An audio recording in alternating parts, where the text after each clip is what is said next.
looking forward to seeing what takes place. So, again, welcome to the broadcast here. First things first, if you are unaware of what Academy actually is, well, simply put, as I'm on directed camera, aren't I? There we go. Let's go ahead and, nope, I want to go back to free cam. What am I doing? There we go. Anyway, simply put, it's actually a service that I offer that I giving you guys a chance for me to cast a select match of yours and have some fun with it. So if you want, if you enjoy this one or previous ones, or if you just want to check it out, head on over to the link below the video right here, or if you're on the stream, type !Academy. Anyways, we got a first blood attempt coming out right here. Shadow Shaman in a lot of trouble. He's going to put the shackles, though, on his Spirit Breaker. Now he's the one that's feeling the pain. I don't know if he's going to end up dying, though, especially with Nyx Assassin now coming in. So we're having quite the clash here. Fire Blast being used on a Shadow Shaman, and Pappa Smurf playing the Wind Ranger actually picks up the first blood. How about getting the Fire Blast, by the way? Usually you see that Ogre picking up the early Ignite, especially with the Orb of Venom for that great harassment, but wanted to take advantage of the stun assistance right here, and you know what? It ended up working out. I think either way they get that first blood, to be fair, but and you could almost argue that maybe Ignite overall would be the better choice there, but they get the first blood. That's what matters, so well played, and we already have a quick start in favor of the Dire side. So what I'd like to do here, now that we got the first blood out of the way, let's go ahead and take a look at the lineups here for either side. We have Princess J playing the Bloodseeker. That should be interesting. Cod on the Shadow Shaman. We have Juggernaut in the hands of Nagatoyomi. Panzer for Desu playing the Sniper, and Koraz on the Enchantress. Enchantress with those boots first build in the offlane, actually. Curious to see how that works out for the Enchantress right here. She does have Untouchable, so not as vulnerable to being harassed, but we'll need to be a little bit careful. But again, it's not something I see too often, so I'm not sure what to expect. On the Dire side, though, we have Ogre Magi being played by Samarano Saros. That's, I think, close enough. We have Pappa Smurf, as we saw, got the first blood right there. He's on the Wind Ranger and going to be in the middle lane, actually. So Wind Ranger, not a hero we get to see too often in general, let alone in matches like this. So looking forward to seeing how she performs here. A hero with plenty of action potential, those shackle shots and whatnot. We have the Flying Dutchman being played, or playing the Nyx Assassin, even the Flying Dutchman HD, mind you. Eat Him Alive playing Spirit Breaker. I couldn't think it's kind of a clever name. He's going to be constantly trying to eat people up with that charge of his. And then we have Maggot playing the Faceless Void. See him using that Time Walk right there. Looking to finish off some last hitting capabilities. So those are the lineups at hand. Very curious lineups on either side. If I had to really put my money, if I was a betting man for this match, I mean, just from the lineups alone, not really knowing really anything about the players right here. I don't know. I actually like the Radiance lineup potential. You see Juggernaut here at the bottom lane, actually almost trying to get a kill even with the assistance of Shadow Shaman. Not going to happen. Shadow Shaman, though, can be a good support, but also not necessarily the greatest support. He's been receiving more and more buffs over time, but that mana pool makes him very vulnerable, very open to, he puts a spam out, and if he doesn't get a kill with it, though, then all of a sudden he's kind of just a walking ranged creep. So if Shadow Shaman could have some big plays, some nice setups here, the Jungle Bloodseeker also going to be a key, no doubt. Princess J needing him to do well, but with that roaming Spirit Breaker, that's going to be of issue. So you do look at the Dire lineup, and it's definitely more about that roaming gank potential. The synergy is a little off because they got like the Ogre Magi with, I guess he's good synergy with the Faceless Void, the Bloodlust being provided, and thus more chance at last hitting or getting those stuns in even throughout the game. So I like it there. Not the greatest wombo combo, though, for the Chronosphere, and it's actually almost a hindrance at times to his team. So, with Spirit Breaker, with Nyx Assassin, with Ogre, this is a 4 melee team, and you're using a Chronosphere into it. So you got to be careful with that. Now, it's going to be great locked on a Sniper in the background, of course, but that's definitely a concern for me. So if I had to put my money down, I would probably say the Radiant side, but who knows, right? Who knows what can happen right here. Anyways, middle matchup, Pappa Smurf. Oh, he may fall right here. Sniper doing so much damage. Another auto attack. The shrapnel, not enough tick. He's down to 14 life. He's going to pop the Wind Run and help himself get back to base right there. Jeez. That was really close for the Sniper, but unable to finish the job right there. As top lane, Ogre Magi is kind of taking over the farm somewhat. As, back to the bottom lane. It looks like Cod actually gets a kill on a Nyx Assassin. I guess that's the Ether Shock. We'll go with Ether Shock. I think that's what it's saying, or how it's pronounced. Anyways, Ether Shock right there to help finish the job at level 2 Ether Shock. And I'm guessing the spin from Juggernaut also doing plenty of damage throughout. So, nice kill on the Nyx Assassin, and they pick up their first kill of the game, and thus tied at 1 hero kill apiece. Well played right there, and Juggernaut open up some more farm for him, but Nyx comes right back to the bottom lane again. Spiritbreaker's been down here for a little bit, but now he's starting to roam. It looks like he's been trying to harass the jungle, if anything. He has managed to get level 3. He's just been doing a good job of bounty rune control perhaps. Now the second bounty rune being picked up. Bloodseeker, though, Iron Talon on him. He has 900 gold saved up, so if he goes straight Radiance, that's going to be pretty damn crazy, but pretty intrigued to see what this Bloodseeker goes for. That would be absolutely greedy. I guess more like something like the Hand of Midas could potentially be that he goes for earlier on. But Nyx Assassin shackles onto him. He pops the Spike Carapace, though. And now Shadow Shaman in some trouble. The stun coming out from Spearbreaker. Not enough damage just yet. Now Princess J being here, Bloodseeker, actually will scare off Nyx Assassin and not allow him to be picking up any kills out of this. Now Spearbreaker, he's also going to keep on running the Impale just in case. I think he's fine in the end, but might as well use it as they're going to be popping the Shrine anyway, so good pressure coming out there from the dire side. Meanwhile, middle lane, wind run used offensively here, but Pappa Smurf needs to be careful. That shrapnel, it'll do plenty of damage. Power shot on through, not enough for the kill though. And Sniper's gonna heal on up with that Tango use right there, so middle matchup, 23-6 Sniper, 17-4 Wind Ranger. Can't say too surprised. Wind Ranger feels like she actually should be decent though against Sniper. Sniper in general is going to be a very difficult matchup, but you know, with that evasion of the wind run, and then you do have the power shot harassment, which he is leveling up right here. It's definitely some nice counter pressure, but the evasion doesn't work against that shrapnel, and of course that's the effective harassment tool that Sniper brings to the table.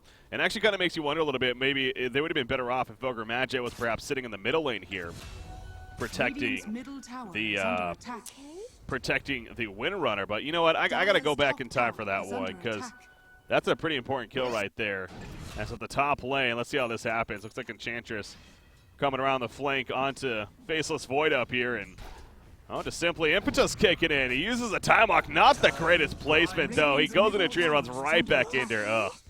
That was a good job by Enchantress, but not the greatest play there by Faceless Void. Ends up running into death, unfortunately. So, Enchantress, and that off lane is doing very well, actually. She's level 6, obviously, has an Impetus, using it for the kill there. Her phase boost, she actually has enough gold for it. I'm curious why she didn't just pick it up right there.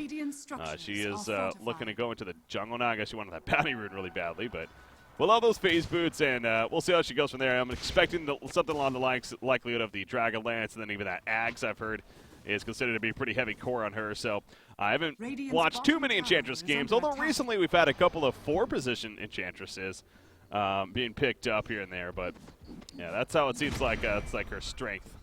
Her build that really is very powerful to work with. Meanwhile, caught here in the jungle, being run down somewhat, but the shrapnel from Sniper gonna harass them out. Double damage. Wind Ranger is here, but he kind of turns around. They're pretty deep in the jungle, and that's gonna be an Assassinate to finish off the Spearbreaker right there. Now Ogre Magi, he's on the run. Princess J does not have that rupture just yet, so he's able to walk it off right now. Fire Blast coming out, but the Impetus going to finish the job. That damage, man. Obviously with that added range. Bloodseeker, though, he's going to fall to the tower. That's unfortunate. Well played, though, by Wind Ranger, using that power shot right there and getting enough for the kill. Radiant's top tower is onto the Bloodseeker, so at least they end up with a response there in the end. But overall, good sequence of events coming out in favor of the Radiant side. And now you have Sniper. He's going to put some pressure into the middle tower right here. Bottom lane, they're going to dive on a Juggernaut. He does not have anything. He does have Mango, actually, so he could pop that and spin out if needed. Man, this Juggernaut's level 4? Are you kidding me? Wow. He's almost level 5, but we're 8 minutes into this game. He is really underleveled here. That is shocking. I mean, it's one thing not to have the greatest CS because, you know, with the Nyx Assassin and Spearbreaker constantly being here, it's understandable, but I would expect definitely better farm on him than that. He's 17-1, only level, he just hit level 5 now to do the bounty rune. And he's going to pop the Shrine, so they could really use their Juggernaut recovering right here. Of course, the Shining Stars. No doubt the Sniper, though, working on that Dragon Lance now, as he has the Power Treads and that Wraithband finish. Did not finish the Ring of Aquila. Curious on that Radiant's decision. bottom tower is Means under the attack. spam ability of such abilities such as the Assassinate as well as that Shrapnel. A little less likely, but bottom line, what's going on down here? Spin on to Nyx Assassin. There's the Hex. And the Shackles coming out. Should secure the kill. Yes, unable to do anything about it. Couldn't get the Spike Carapace off in time. And Spirit Breaker gets here just too late. So that is a great synergy, obviously, between Rasta as well as the Juggernaut right there. Excellent lockdown. And what is Rasta building? He is one level 4, so he got the Hex at level 4. I'm curious to see what he decides to go for, because, again, obviously Shackles can be more effective as far as leveling it up for the duration, up to 5 seconds CC, but it does require the channeling. And then there's the whole argument that, well, you want the Ether Shock, though, for added burst on top of just a little bit of farm potential for the Rasta in that 5 position. So it just really kind of depends how you want to play the hero. I think this game, they really need the crowd control. So, I mean, in fact, you look at their lineup, they really do not have any crowd control outside of Rasta here on the, or Shadow Shaman, excuse me. I say Rasta, the former name. Anyways, I'm pretty sure you understand that. Middle lane, though, they're going to dive Sniper right here. Very aggressive one at that. The Spike Carapace going to try to help get the kill, but here comes the Rupture on to Nyx Assassin. Sniper's still alive, actually. They get the turn gun. A Wind Ranger, that's a 3-for-1 turn. Double kill for Bloodseeker.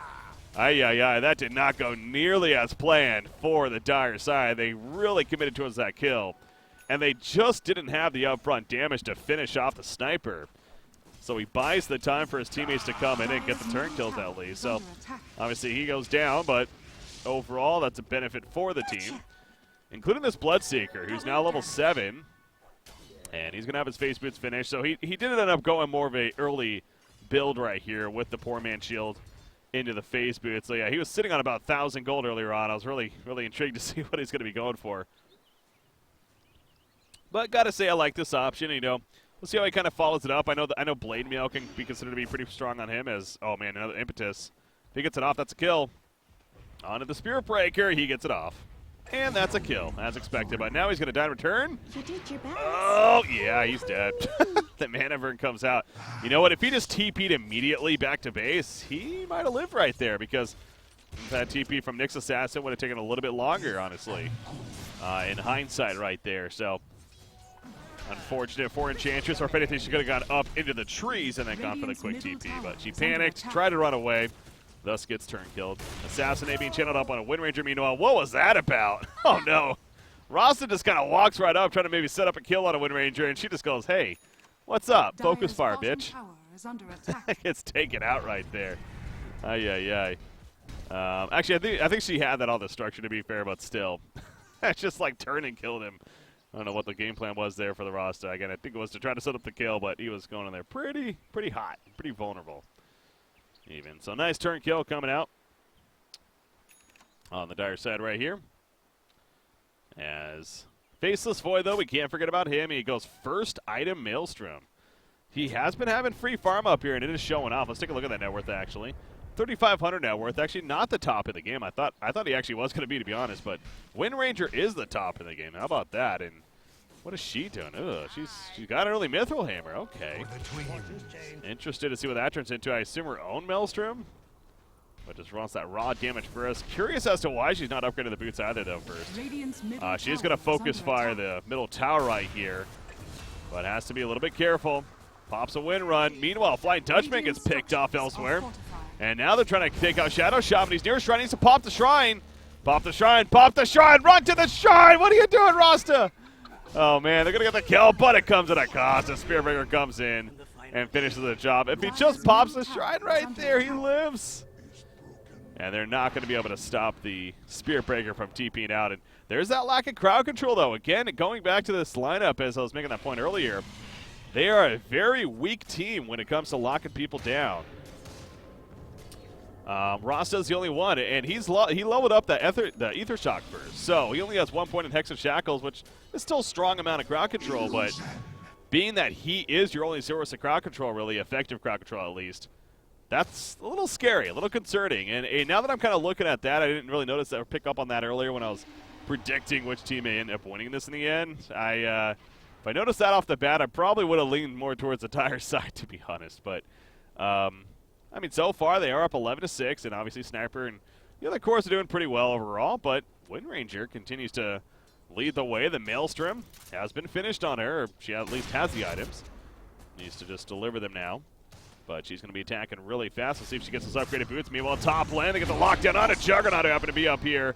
Another strike even being used, and with Ogre Magi's assistance, that is enough damage for the kill. So good catch, and that's a very effective kill. Juggernaut has not had the friendliest of times. This was a safe lane Juggernaut. Now, granted, it wasn't so safe. He was going up against both the Nyx Assassin and, for times, the Spirit Breaker. So understandable that he was struggling somewhat. As Shadow Shaman now, but he misses the Impale. Oh, no. Missed the Impale. That could be the difference maker. Shadow Shaman, he is going to die, however, still. I thought he had support coming, to be honest. Finally, we have see Enchantress coming in here. Does have the impetus. A couple of auto attacks should do it, but Nick's doing a good job of evading. Although Bloodseeker, he's hunting. They find him over here, and there's the Impale. He's not going to get this turncoat. I don't know what the game plan is. I guess Spirit Breaker's coming in. He's waiting for mana. Now he TPs. I don't know what that was about. I know, he's kind of just sitting in the face. He just, like, froze there for a second. That didn't work out too well. That level 4 untouchable, though, yeah, if you're going to try to kill Enchantress, you better have that hefty burst magic damage, and he didn't necessarily have that right there. So, nice turn kill, though, by Enchantress, I guess. That wasn't really a turn kill, though. They were hunting him down first. So, yeah, Nyx Assassin picking a fight he was really going to lose there in the end. As top lane, they do get the lockdown on Faceless, but a Time Walk! Oh, but the Shackle's coming out. The Time Walk just came off Kodama. Beautiful Shackle timing from Shadow Shaman right there. And he's just going to throw down the Serpent Wards. They want this top tower. Meanwhile, middle lane, though, they're going to lose their sniper teammate. And now Spirit Breaker, he's going to come to the top lane. No, he's actually at base. There is somebody coming up here to defend. Would be the Nyx Assassin right here. He pops man did a very late. I guess he wasn't seen. Meanwhile, there's a kill elsewhere. Pappa Smurf actually gets picked off. There's a turn kill, though, on a Juggernaut. No, he's going to get locked out first. He did not finish him off. Did he open with the Vendetta? I don't know if he did, actually. I didn't catch that. Or if he just opened with the Impale. But, man, oh, man, Juggernaut's going to barely walk away. Spirit Breaker's coming in. Obviously losing Wind Ranger, by the way. That's a pretty significant kill coming out. But is he going to get this kill? Get the auto attack. Yes, he will. Now, will it come at a cost is the question. He does not have charge just yet. Nice job by Bloodseeker throwing down that Blood Right. And going to reposition Spirit Breaker, and they eventually will chase him down. So, it's a nice streak stopper right there. It's a nice bounty gold for the sniper, who obviously has had that Dragon Lance, and now the Maelstrom in the works for him, too. But there's the answer on what Bloodseeker's going for. He actually goes the Shadowblade route. I'm trying to look at that idea. And, I mean, it's obviously a solid pickup on him, even more gank potential, so nice added burst damage to come. But I don't know if that's necessarily what they were really lacking right here. It does make the point that ideally he wants to be a little more active, and that's probably for the better because you look at Juggernaut, you look at Sniper. They want to take some more time farming, and you don't want to have too much greed on your side. So I guess overall, I'm actually a fan of the item here from Bloodseeker. Now, whether he uses it for that purpose or not, we'll have to keep an eye on. Here comes a roam through the jungle, though, of the Dire side. Into the Radiant jungle, that is. Juggernaut, he's going to be the target. The Shackle Shot connects. Oh, look at that focus fire, man. That with the assistance of Nyx. And Ogre's like, I'm here. Oh, you didn't even need me. I guess Bloodlust being applied to Wind Ranger was the assistance right there. But yeah, that focus fire with the Bloodlust. Jesus. That was just right-click damage at its finest right there. Onto the Juggernaut. So there's some nice synergy. For how much we see Ogre, I'm actually kind of almost a little surprised now that why we don't see the Wind Ranger a little more often. But Impetus coming out. Ogre Magi, he doesn't really care, though. He has his teammates backing him up. He throws out the Ignite. The chase is on Bloodseeker. But he's invis to the Shadow Blade for the initial hit. But another strike down just uses a Shadow Shaman. And they get a couple of kills in the background, so they lost Ogre Magi by 2 kills. However, Rupture on a Spirit Breaker. He's sitting in the Shrapnel. That's not good. He needed to move out of the Shrapnel. Oh, no. Just move. You know, that's one of those classic cases. If he just moved a little bit to the left right there, he would have at least been out of the Shrapnel, and thus not as much damage would have been happening. And you got to kind of wonder if he could have maybe escaped from that, but He's sad and he kind of froze as if he was even stunned, which you're not. I mean, taking a little more rupture damage probably would have been worth at least the attempt right there. Anyways, he goes down. Nyx also gets picked off, obviously, as we see at the end right there, due to Juggernaut chopping him down with that Omni Slash. Maelstrom is a really popular item in this game, man. We're going to see 4 Maelstroms, 2 on either side, are coming out right here. Sniper and Juggernaut are getting them, and then you already have Wind Ranger and Faceless Void, obviously, having them. So I guess Maelstrom is just the go-to item this game. Curious to see that. Faceless Void doesn't have boots yet. I don't get that. I mean, Weaver is kind of the only hero that comes to mind right now that doesn't get boots as a core especially, and it's like, okay, well, there's understanding there because of the constant spam of Shikuchi, but, oh, middle lane, what is this about? They're going to see him, actually. They saw him. They were just waiting for the right opening, and Nyx will get taken out. Now Shadow Shaman in trouble, but no, it's Spearbreaker the one that's in trouble. He throws down the wards. I don't even know if those were necessary, to be honest. I think just simply the shackles could have been fine, but he really want to get that turn kill, and he stays alive, and now here's the healing ward to help him out. So good teamwork coming out. Now with 2 heroes dead, they're going to look to push this middle tower. Now again, they don't have the wards, but that is easily going to be a tower kill. Dire's middle tower has fallen. And they may even keep it pushing right here. But, oh, that's our first Chronosphere of the game coming out, but it ruptures on him, actually. And he's going to end up getting turned. That was a solo kill chance on Shadow Shaman. Oh, that's a very greedy choice, though, to do that, especially with teammates nearby, and they weren't really ready on your team. I don't know what the game plan was ever, Faceless. That was just a very tunnel vision Chronosphere coming out from their Faceless Void, and clearly did not work out in the long run. Not too surprised with how it was executed. Meanwhile, in the middle lane, though, you got Juggernaut trying to run, but here's the lockdown on Ogre Magi off to the side. And Enchantress trying to take advantage with those impetus attacks. The Assassinate, boom shakalaka. Will finish the job. Juggernaut, though, he's going to be chased down, so they get the turn kill. Now Sniper, they're focusing on him, but he has support nearby. Shackle on his Spearbreaker. There's a finish on Nyx. This Enchantress is doing a lot of damage, man. Double kill coming out. They do lose the Shadow Shaman Assassinate being queued up, though, but wasn't going to be enough for the kill, so decides better of it. See if they can run her down. Doesn't look like that's going to be the case, though. But these right clicks as a team between Sniper and Enchantress especially doing plenty of damage here. Now you see Bloodseeker out of mana, though, so he's just going to farm up the creeps a little bit. He's sitting on 2,300 gold. He does this a lot.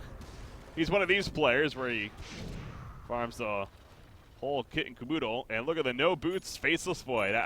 Going back to this, I just don't get this. I mean, yes, he has Time Walk that you can quote-unquote spam, I guess, but like right there, like he's just moving so freaking slow, and not to mention power treads on him are very good synergy because of the attack speed bonus. So this is not a good thing here for Maggot playing the Faceless Void. I really hope he doesn't commit to this no boots build the whole game, and yeah, it's almost frustrating to see right there, but you know, what's done is done. We'll keep an eye to see how he progresses. We're going to find items. Bloodseeker. Oh, my God. Is Bloodseeker joining the Maelstrom trend? Okay. Come on, really? Was that necessary? He's going to get a Maelstrom himself. Kind of thinking, would Silver Edge be really good this game? I mean, Silver Edge potentially would be decent. Stop the bashes on both the Faceless Void and the Spearbreaker as far as the break goes, and then just a more added burst as Sniper's going to get caught here, but again, he catches Spearbreaker inside too.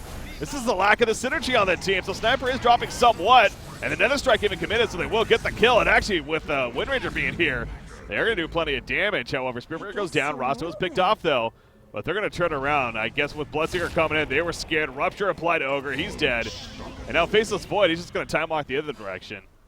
He should be fine. He does have another time walk in a couple of seconds here. Dire's top tower is under the attack. Hutch is on from Nyx Assassin. This could be a nice kill on Enchantress. He's 9-2-6 this game. Something tells me he has a hefty bounty on her, but he's not going to run her down. He decides best not to open. Didn't really have the teammates nearby, and there are brown boots on Faceless, thank God. So he's just going to time walk on through. No, doesn't want to deal with this Juggernaut. But yeah, the Maelstrom choice on Bloodseeker. I think Blade Mail actually would have been a fantastic item here. It's could have been a decent follow-up here. As far as, you know, you get committed to a fight, then you pop that Blade Mail and makes you a target that you just don't want to be attacking. I guess there isn't a lot of uncontrollable damage on the Dire side outside of those maelstroms, so that's where you could argue it's not maybe the most efficient tool, but yes, nothing really ever wrong with more damage. Hell, Solar Crest would have been fun to see on him too, to be honest. Get that amp damage, nice evasion against the likes of the Wind Ranger, and actually Solar Crest. Now I'm kind of thinking through it. I think Solar Crest would have been a fantastic item here. Onto the Bloodseeker, but Ogre Magi finding himself in a tight spot right there. He just simply wanted a ward, and unfortunately, he gets found. And now they see the Nyx coming in. Oh no! If Nyx opens right here, he does have that level 1 Dagon. He might feel like he wants to open, but you're not going to get the kill. Unless Wind Ranger helps. And there's the opening. Here we go though for the turn though. Bloodseeker, he is going to be run down, but nearby is that Enchantress. However, the Spike here by stunning her, and she's also going to fall. So they do have some decent burst damage right there. They showed off. Good Dagon to use. So now you have Wind Ranger. Blink Dagger picked up actually. She's going to dive on top of Juggernaut. However, the Assassinate, and she sat on that spin for a little bit. That forces her to kind of run away. And now Nyx Assassin realizing he's in a tight spot, trying to limp away himself. 15 seconds on that Vendetta. That ain't gonna work. Omni Slash. Hey, he gets a charge on that Arcana skin. Trying to go Super Saiyan form with the red form here.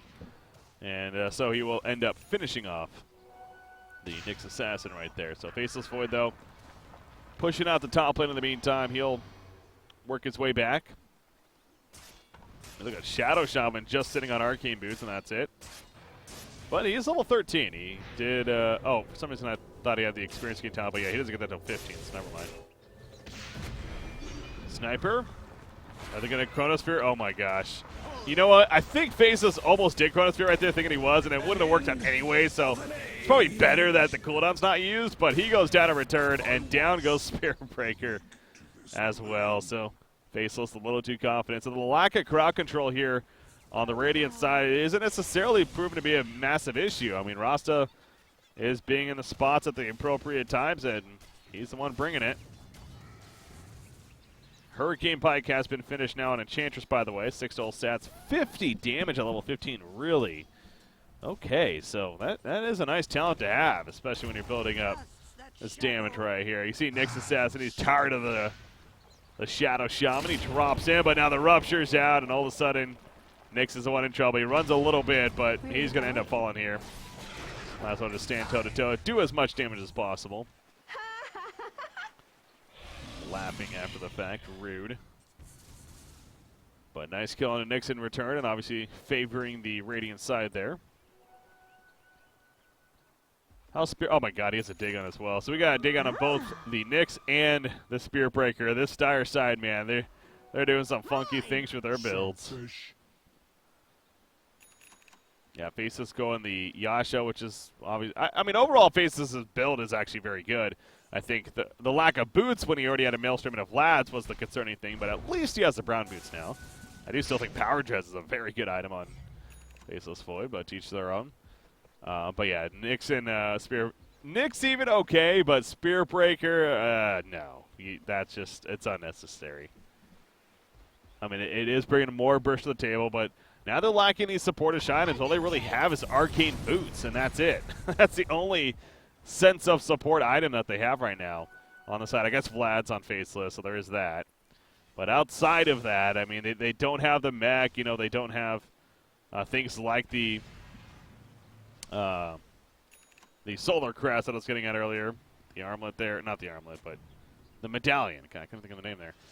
Medallion to Solar Crest, so a little concerning there. But you know what? They are great for picking off heroes quickly. Uh-oh, this Nyx again, though. He's going to be spotted. He's sheeped out. Meanwhile, down here, Omni Slash going off. It's going to cut right through Ogre Magi. Now the Ward Trap. I guess it's the Shackles with the Wards doing damage to the Nyx here, and he throws out that takeout, but it doesn't matter. He gets bursted down himself from the Rasta. That's a solo kill for the Shadow Shaman on the Nyx, and then they take out Ogre Magi meanwhile as a team. That's got to be quite insulting for the Nyx there. Nice at the top lane, Faceless. He's going to time walk. Oh, no, that's not a good time walk right there. He pops a Chronosphere, hoping to help him get away. He has Hexo curly, but no mana. Can he shackle in time? No, he cannot. Oh, if he has that mana for a shackle, that is 100% an easy kill. Spear Breaker. Meanwhile, oof. Sniper gets a take aim there, or a headshot even, then that was going to be... Wait, the headshot is a stun, right? It's a mini stun, right? Yeah, okay. I had to double check that. Anyways, doesn't proc, so he is able to get away. But yeah, the Hurricane Pike now finished on Sniper. But yeah, going back to that next, that's gotta hurt. And he has those Dagons queued up. He's just all out committed to this build now in his mind. So as a team, the utility seems a little weak right now, but again, at least they will have burst, I guess. Enchantress going toe-to-toe with Wind Ranger. It's a scary battle for the Enchantress, honestly. Wind Ranger with that wind run and focus fire. Going to be coming back up. She does have the Ag, so lesser cooldown, but not going to be enough for the kill, and now she needs to turn around as we got Juggernaut running on in. Meanwhile, Sniper is picked off elsewhere. He was picked off at the top lane. Looks like both Faceless and Nyx come together. No Chronosphere if he needed. Just that upfront burst of Nyx Assassin. Oh, was he trying to TP out? Yeah, it looks like he was, and he's saying how he was like 0.1 second away. That's unfortunate for the Sniper. Very close call. Hey, Bloodseeker has another 2,000 gold saved up. One of these players. Yay! Let's see what Princess J gets this time around. He decided to follow the Maelstrom trend last time. But yeah, Wind Ranger going the Axe effect again. I'm not very familiar with Wind Ranger, but I was just double checking right here. Decreases the damage reduction of the ability, so it's even that much more powerful. This penalty from unique. Oh, wow. Really? Interesting.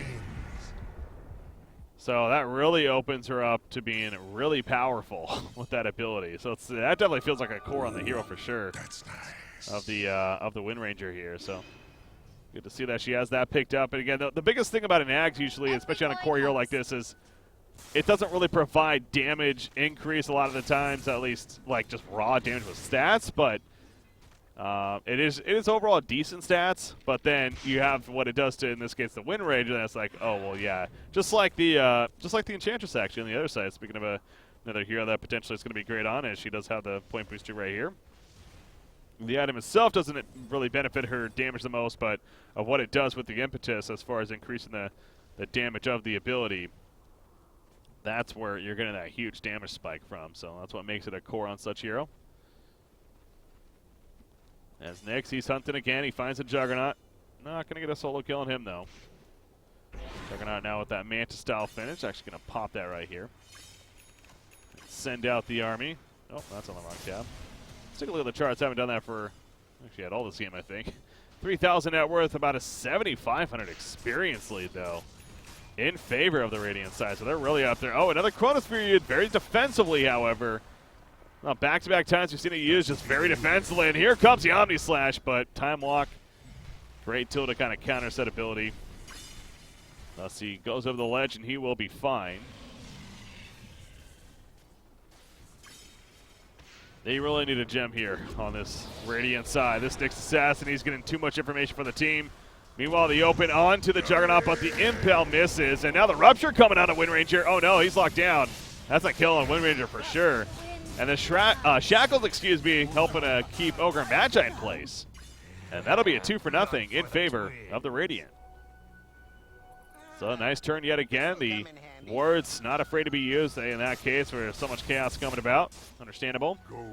God, how is the Shadow Shaman level 19, by the way? I thought for sure he had an experienced talent, but no, for what I'm looking at, he doesn't. He even chose to get the 100 cast range over the experience, which actually I definitely agree on. Cast range is going to be very powerful. And oh, they find a kill though on Princess J. Looks like Spirit Breaker with a double damage rune does that. Dire's Battle middle for the tower double damage is rune. under attack. Hyperstone picked up by Bloodseeker, so maybe going that AC here. Or maybe going the Full Muner. What am I saying? Sniper. Oh, he's being trapped in the background by Nyx Assassin. Koraz, though, finishes off Spirit Breaker, however. And now Nyx Assassin again. He's going to be locked down. That up front burst, not enough for the kill, and he will fall as a result. It's a couple of times now that's happened. And they lose the Tier 2 tower. Oh, and they know Faceless Void is over here, too. They were just pinging him out. You see Enchantress going to run right into him. Oh, he pops a Time Walk in the face, but I don't know about that, however. And he follow up? No. Lack of man on Shadow Shaman showing right there. That impetus, however. Jeez, so many deeps. Knights applied to Enchantress, but yeah, with that untouchable, Ogre Magi, it's not a battle you're going to win, buddy. Here's a Chronosphere, though. Pretty good one. The Shackle Shot's, but he caught the Wind Ranger. That'll delay things a little bit, and that untouchable going to start kicking in. So there's the Power Shot, Spirit Breaker. He's charging. Wow, the Ignite. That was a freaking home run Ignite right there. And they're going to catch up another Rupture onto the Ogre Magi. I don't know about the target choice, honestly. Blood right. Ogre. Wow, he actually ports out in time. He gets away. And now faces Void. He's in pursuit. Sniper, though, on the run, but he gets done right back with another strike. He goes down. The spin out from Nagatoyomi on the Juggernaut. Trying to get the kill on a Faceless Void. Revenge for his teammate, but a time walk ready to go, so he's not going to get that. He pops the Shrine, though. Has more mana as a result. No Omni slash, no spin in 5 seconds. Will it matter? He gets done through with the Impale, and down goes Juggernaut. It's a 5-for-1? 5 for nothing even. That's right. Ogre Magi even lived at the beginning of that fight. 5 for nothing in favor of the Dire, and that's the first time this game I've actually felt pretty worried now for the Radiant side. Radiant's middle tower is under attack. Radiant structures still not a huge are fan of fortified. the Nyx and the Spirit Breaker both going the Dagon, but you know what? Because of the success, Nyx is going to start leveling his up now. Spirit Breaker keeping his at level 1. It looks like he's building into that Echo Saber, which is definitely going to be good with the passive there. Radiant's top tower But then you got the Faceless and the Wind Ranger are both going to start putting out plenty of damage in these fights. And you see right here, Faceless, he's just going to be able to time walk. In fact, he goes in. He even pops the time dilation on top of that. And now Shadow Shaman being run down. He needs to time walk again, though. Oh, if he went offensive, that's a kill, but he's going to let Nyx finish it. Never mind, Wind Ranger says, I got it. A long range power shot, and she has 4,700 gold saved up. Wow. She could finish her Mjolnir here, and then perhaps something like that. I guess Butterfly's not necessary. I'll pop the Wind Run, but MKB sounds pretty good on Wind Ranger. Could preemptively stop any possible evasion coming out. I'm kind of looking across the board, see if there is any. As they do pick off Faceless Void, by the way. That's actually a pretty big kill, but it's going to come at a cost. They get the turn kill onto Bloodseeker, and down goes Enchantress. No buybacks in either one of them. It looks like a Rupture was used for that kill. And again, Bloodseeker finishing that Mjolnir. But is that really helping your cause? And this kind of goes back to the item build in general here of the Radiant side. The triple Maelstrom, a lot of greed, you could argue. And the lack of lockdown perhaps is starting to become a little more noticeable now in this game. So 36 minutes in, Wind Ranger continues to lead the charts in net worth 5,200 now. So she's going to be right-clicking something big right here. Again, MKB would be my guess. I mean, I guess something like an AC wouldn't be bad, but well, that's something that she's going to be going for. She buys an Ultimate Orb, and oh, she's going to be going to Linken's, actually. Okay. Yeah, I mean, Linken's overall is pretty good this game. Looking at it, it's Rasta in general. It's good for stopping his crowd control. You got, although he has that way to take it off and then CC still, but if he's dead like that, he's not going to be CCing you much. But yeah, Rupture, Omni Slash, Assassinate. There are some pretty big ultimate abilities that it will be stopping. So I actually like the idea of the Lincoln. And clearly the damage has not been lacking. He's also level 23. 15% spell amplification. Interesting. Does that work on Focus Fire, I wonder? So does that make like does that buff up the potential of Focus Fire? Is that how does spell amp work? I need to actually. That's something I do actually need kind of get clarified by somebody that would actually know that. Because when it says spell amp, does that mean just like the spell in general, whether it's physical or magic damage or whatever? Or does it mean like your magic damage is increased by that much? Illusion. So the way it's worded, the spell amp suggests that just a spell, whether it's physical or magical, it is amplified by that much more as far as its powerfulness. But a big fight breaking out right here. Bloodseeker going to get opened on by Nyx. In the background, the power shot going through 3 heroes. You see the Chronosphere going to be coming out now. Again, a couple of his allies locked in the midst of it, but he still has Wind Ranger at the distance, putting in the right clicks. The Maelstrom procs are real, and now it's just Rasta and the Enchantress. Make it just Rasta as Enchantress is, barely going to fall right there. That untouchable, keeping her alive forever. They picked up Rasta in the meantime. Fighting at the Shrine, rarely a good idea. In this case, it worked out very well. And another cleanup in favor of the Dire side, and that's an offensive GG coming out right there from the Faceless Void. So the BM is real. Faceless feeling pretty good, though. Gotta say, I can't blame him. This team's definitely in a fantastic spot now if they weren't before. And yet, you look at the net worth charts, it's completely gone on the other side. Almost upwards of a 7,500 net worth lead now. Look at this experience dip. Holy crap. Over 10,000 in favor of the Radiant. What is this, like 5 minutes later, if like 6 minutes later? That's like a 25,000 experience swing in about a 6-7 minute period. Middle tower has fallen. That is absolutely insane. The comeback is really on the Dire side. They're going to easily take out the middle set of racks. And now there's the Echo Saber delivered to the Faceless Void right there. So they're just getting bigger and better on their cores. Again, Wind Ranger has that Lincoln's now another 4,000 gold already saved up on top of that. So now she can just get more of that right click like the MKP. Finish the Mjolnir even. I think an AC on Faceless actually would be a nice pickup here to kind of, he had the flash, he has a double attack with Echo Saber, just get more raw attack speed for him and the teammates. Could be a fun item to have. But it looks like Faceless is actually going to be going a Shadow Blade right here. Instead, wants a little more of a tool for initiation and getaway purposes. Meanwhile, though, you got Bloodseeker sitting on 1,200 gold, trying to figure out what he can get next with that Mjolnir pickup. Eye of Scotty on Sniper, almost finished. And by almost, I mean, yeah, it's almost finished. He's almost got his second ultimate orb, and can he keep that farm going? That's the question. Faceless for the Omnislash, but this creeps nearby. Look at the time walk. He takes off all that damage. Yeah, they needed the lock to last long enough, and unfortunately it wasn't. However, Shackles, is that illusion? It is. That was an illusion the whole time, and now Faceless Point going in, but those impetus attacks are doing plenty of damage. He time walks away, realizing it's not a fight he's going to win. Nyx Assassin, he's ready to open with the Vendetta. That level 3 day gun. He's going to find the opportunity. They do get the Aegis kill in the meantime, or the Aegis pickup even. Roshan killed. As obviously Wind Ranger picks up that Aegis. Now Nyx is seen right here. He was seen for a split second at least. There is still no gem, by the way, speaking of that. They are going to find Nyx, though. The Sentry War's doing work. Up for the kill, absolutely. But now here comes the return. Wind Ranger, look at how buffed up she is. She's got the focus fire with that Bloodlust. She's on the run, though, with the Wind Run. She got the quick kill and gets on out. I like that choice. I mean, she could have just committed right there with the Aegis, but you know what? You don't want to throw it away. Spearpricker charging in. Now Bloodseeker's in trouble. Oh no, he was still going in, thinking that he was going to chase right there, and now this is going to result in disaster for the Radiant side. The chase is on now, Enchantress. And not the easiest for Wind Ranger to kill with that Untouchable, though. Is a great counter of sorts. Pops a Wind Run going on in. Oh, the Assassinate not going to do anything because of the Lincolns, and there's the monster kill streak in favor of Wind Ranger. The turn was beautiful. Very well played by the Wind Ranger, actually. Pappa Smurf doing a great job right there.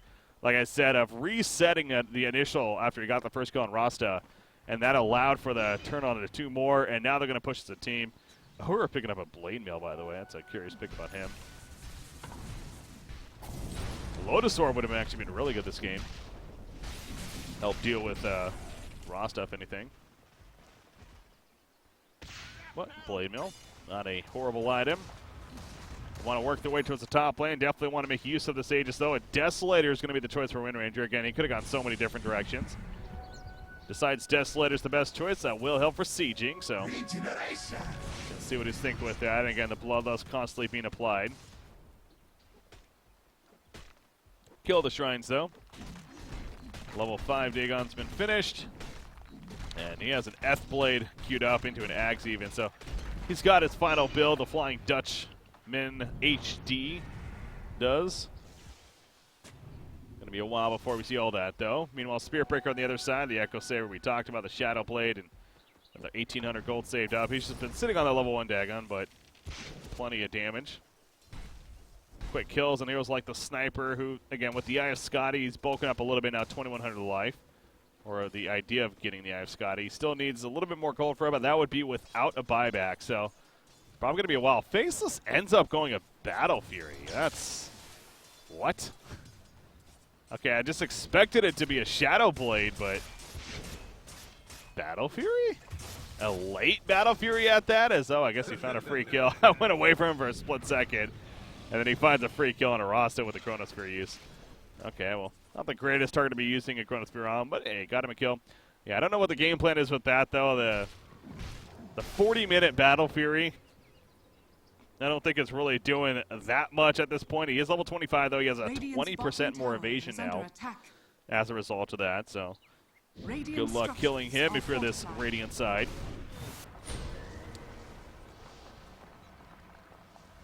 Gonna finish at Mjolnir, it looks like. And I'm just trying to think of the logic here of the Battle Fury.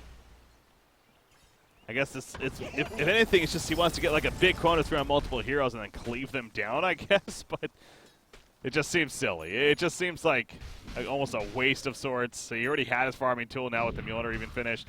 And the Vlads, I mean, and to get a 40-minute Battle Fury is very, very inefficient in itself. Unless there was like massive creep waves or massive creep armies on the other side with heroes like a Enigma or something like that, where you needed a counter push tool, of course then you could argue, okay, later on Battle Fury is fine, but yeah, just feels a little awkward here, unnecessary.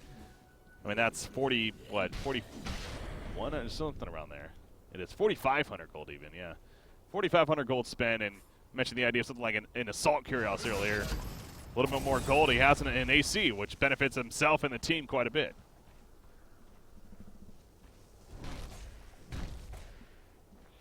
But it's not like it's a horrendous pickup either. It's not like it's going to be a game-throwing pickup. Or you would hope not.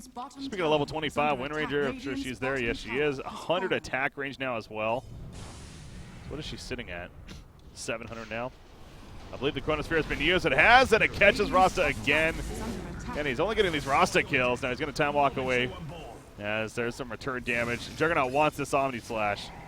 Not going to find the chance, though, but there's another strike in. Here comes a burst from Nyx, and that's a dead Juggernaut. The Flying Dutchman HD does the job. It almost feels like the entire is kind of toying with him now. At this point, Rupture applied to Spirit Breaker. He doesn't really care all that much, though, although he needs to because that damage from Sniper being pounded in does the job, and now Ogre Magi's in trouble. He got too comfortable. A double kill ends up happening for Sniper, actually, so can't just be throwing yourselves at them. But to be fair, meanwhile, Wind Ranger, he picks off the bottom set of racks with that new Desolator, and oh, by the way, 6,000 more gold saved up. So this Wind Ranger really proven to be a very effective pickup, actually. And it's been kind of fun to see it do so well, even. So the shop is her oyster. She can literally buy any item at this point with 6,000 gold, or I guess not any item, but very, very close. What is the Bloodthorn's the most expensive, right? Yeah, 71.95 for Bloodthorn, technically. So not every single item, but just about. And she's going to go to this ultimate shop here. Hyperstone, is it going to be an AC? Oh, no, the Mjolnir. She hasn't even finished the Mjolnir yet. I kind of just figured she had it, actually, but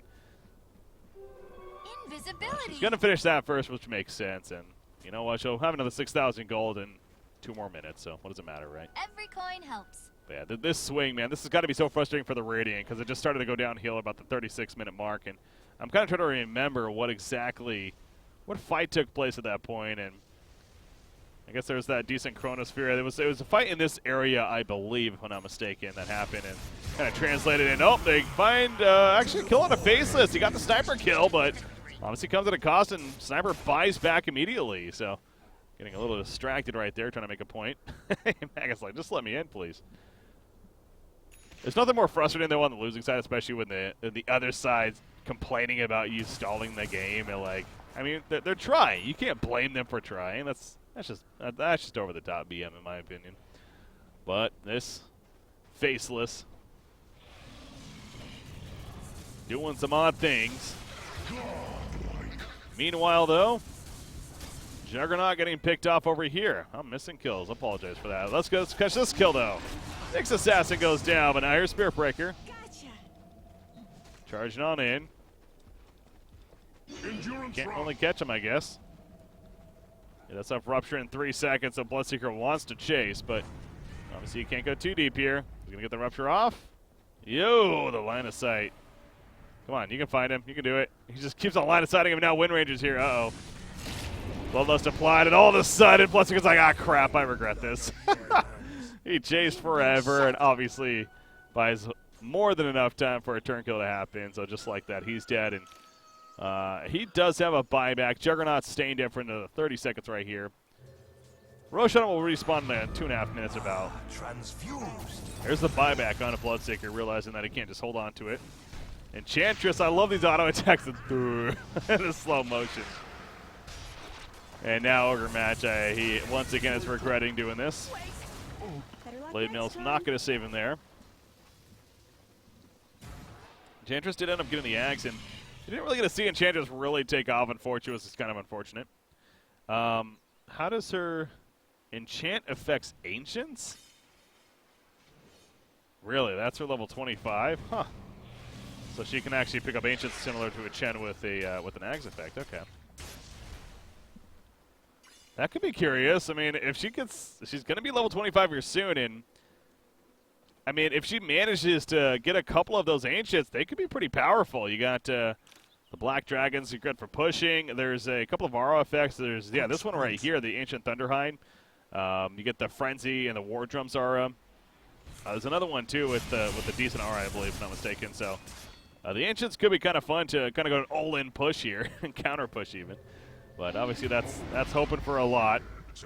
Meanwhile, in the middle lane, there's kills happening. Sniper's dead, and he's staying dead, actually. So that could be one of the final blows, unfortunately, for the Radiant side, though. Without Sniper, you lose out on so much. Now, Wind Ranger, did she actually overextend their boundaries right here? The Omni Slash comes out, and yes, she did.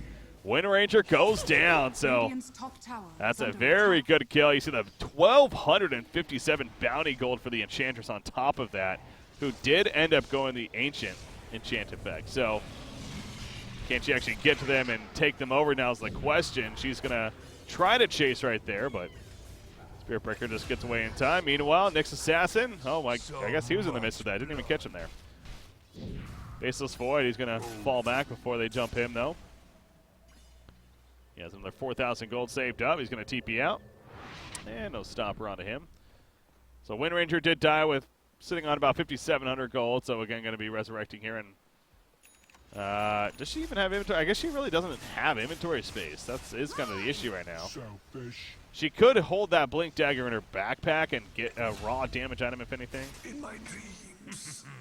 Okay, I really apologize. My camera work this game has honestly been pretty awful. So.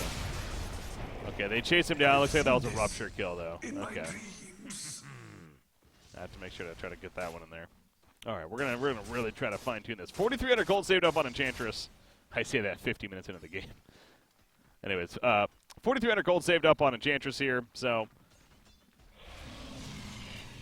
interested to see what she goes for as well. So more attack speed feels like would be beneficial. So even just tell, just why doesn't she get Mjolnir? Why not join the trend, Enchantress? Everyone else is doing it this game. She's going to buy the Silver Edge, actually. Let me get that first here. So on the other side, though, Roshan is up. If you're the Dire, perhaps resurrect here. Faceless up in 50 seconds. Get him up and look to do the Roshan and then try to finish this game. Again, the top set of racks and that Tier 3 tower, the only thing in your way. Meanwhile, as far as defensively, they still have their bottom Tier 1 and Tier 2. They got their top Tier 2, and obviously their whole base is looking just fine here. So I don't see the Radiant coming out on top of this one, unfortunately, but they are holding it off for now and going to give themselves a fighting chance. In fact, a Demon Edge just purchased by Bloodseeker. You know what? This does feel like a Divine Rapier game. If you're the Radiant side right here, and all in with the Divine Rapier could be fun to see. I'll take that as tribute. Bloodseeker is level 25 now as well. He actually gets that 30% life steal here. So he is hitting pretty fast and now pretty hard. He is going to be building an MKB, though, so darn. Now, MKV, to be fair, is a very good pickup here. Faceless Void, that 20% evasion talent is no doubt a hindrance. But on top of that, of course, you have Wind Ranger with the Wind Run ability. So, yeah. I guess Wind Ranger's a hero like MKB is probably should be a high priority on your list. In fact, I didn't even put that together until I just said that right there. So the fact that nobody has a MKB yet here on this Radiant side is unfortunate, but Bloodseeker, excuse me, is trying to make up for that.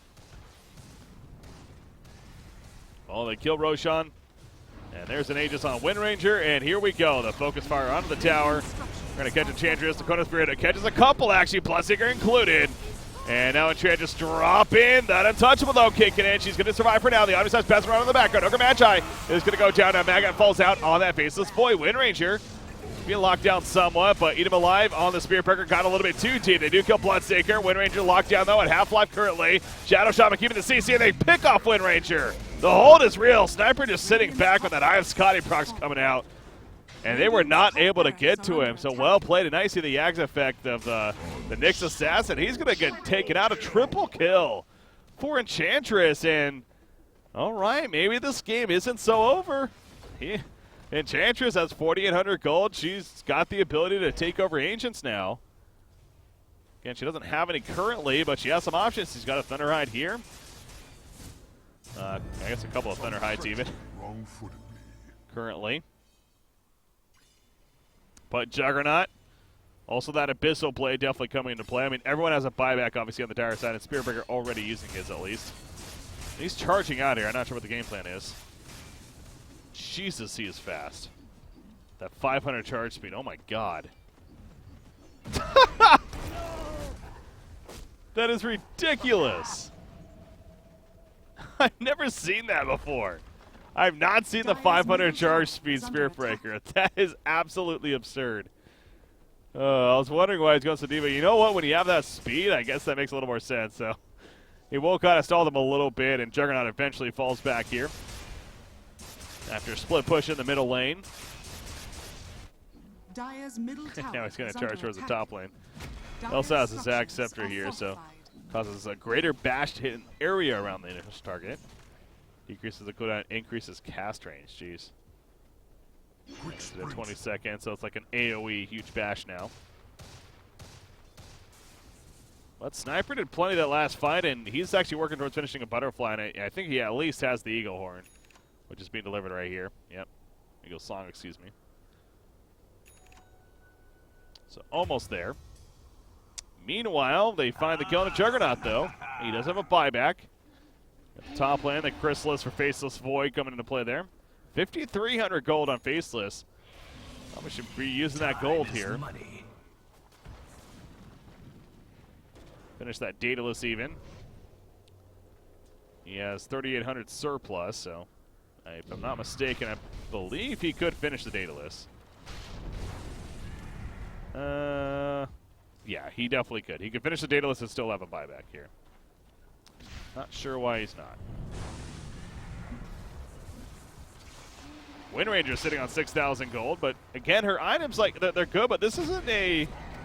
I feel like she could be using one more big damage item, such as that MKB herself, but they're going to go all in right here for the Mega Creeps, and they're going to get it. Wow, they just destroyed those racks. So much for all this time around. Oh, we can't get the Chronosphere off. We didn't have one. What was he doing right there? He just dove right in. You might have forgot he didn't have one right there. Now the spin on top. There's a buyback onto the Faceless Void, but Ogre's staying dead. Nyx, meanwhile, he's trying to escape, but they catch Wind Ranger as well. So the Mega Creeps have been spawned. In fact, Maggot comes to the bottom lane now immediately, but if he gets caught again, that could be danger now. As Spearbreaker charges on in, there's that Nether Strike, the AoE due to the Axe effect. He pops the time dilation, but now the lockdown on Spearbreaker, and Sniper keeping the distance. Bloodseeker, he's going back in. The lockdown on Faceless, and Faceless is staying dead now for 2 minutes. He does not have a buyback. Oh no. Did we just witness a throw of sorts? There's the kill on a Nyx. Now he buys the Daedalus. Are you kidding me? Oh no. They still have tier 4s. Now, of course, again, they have Mega Creeps that have spawned, so it's going to be very difficult to push this out, but yeah, if you're this Radiant side, I mean, you just go, you definitely know Faceless doesn't have a buyback. I mean, Wind Ranger and Nyx do in this case. If anything, you need to force those out, though. MKB picked up on Bloodseeker. So he has that now. I mean, that would have been a God Chronosphere, too. I thought for sure and I was like, wait, what stopped him? And then I realized he didn't have the cooldown. He jumped in as if he had it. Like, I don't know how you overlook that in that case. I understand there's heat of the moment and everything, but man, not noticing you do not have Chronosphere as you jump in. And here we go. There's a buyback on our Wind Ranger. Let's see how well they can do with this. A charge in from Spearbreaker. He's going for the Nether Strike. Quick kill on a Rasta, but even without Rasta, okay, they are going to fall back, actually. Sniper. Oh, he's going to be power shot, though. Yeah, they're retreating. I don't know about this. I feel like they could have stood and fought, honestly. In fact, Juggernaut goes back in now. But without Sniper, he's not nearly as threatening. And, yeah, now he's in trouble. So Sniper will buy back, though, as he had one at least. That's a saving grace right there. Does Juggernaut? I forget. Juggernaut does not. He's dead for 110 seconds now. Oh, the decision-making on either side is coming out to be not the greatest at points. And we're in that panic mode, though, to be fair. We're almost an hour into this game, and this is that moment where anything can happen, it feels like. But obviously the Dire does continue to be in the hefty lead with the Mega Creeps having been spawned. So, and now face will speed up in a couple of seconds. Juggernaut staying dead, they should know that.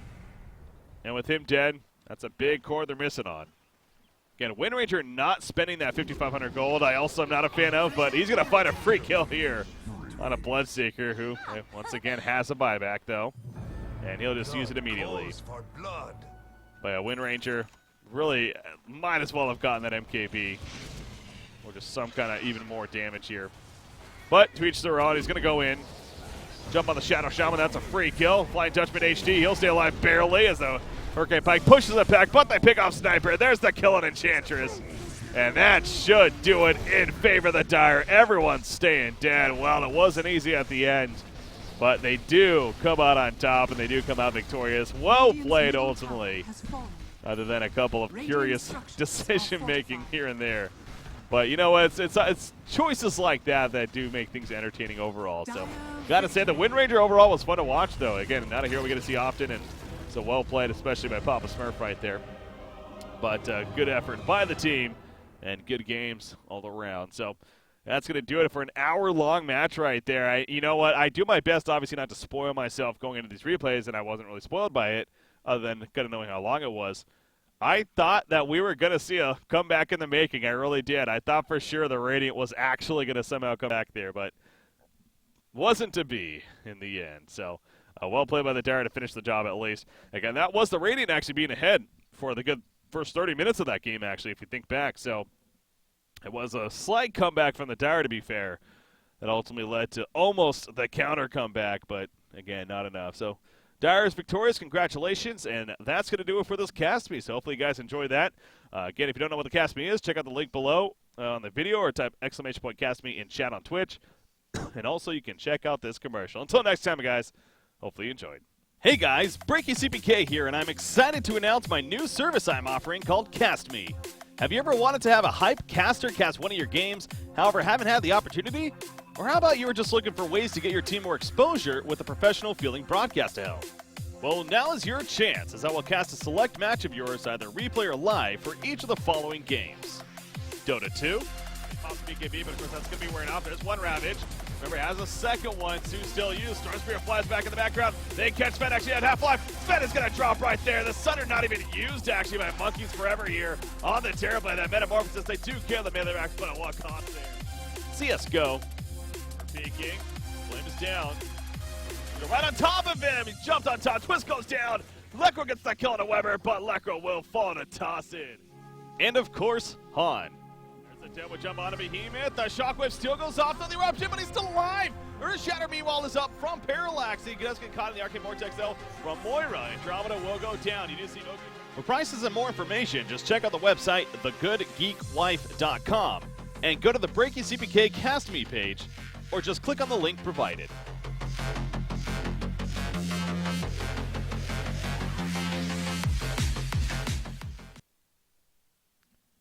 All right. There we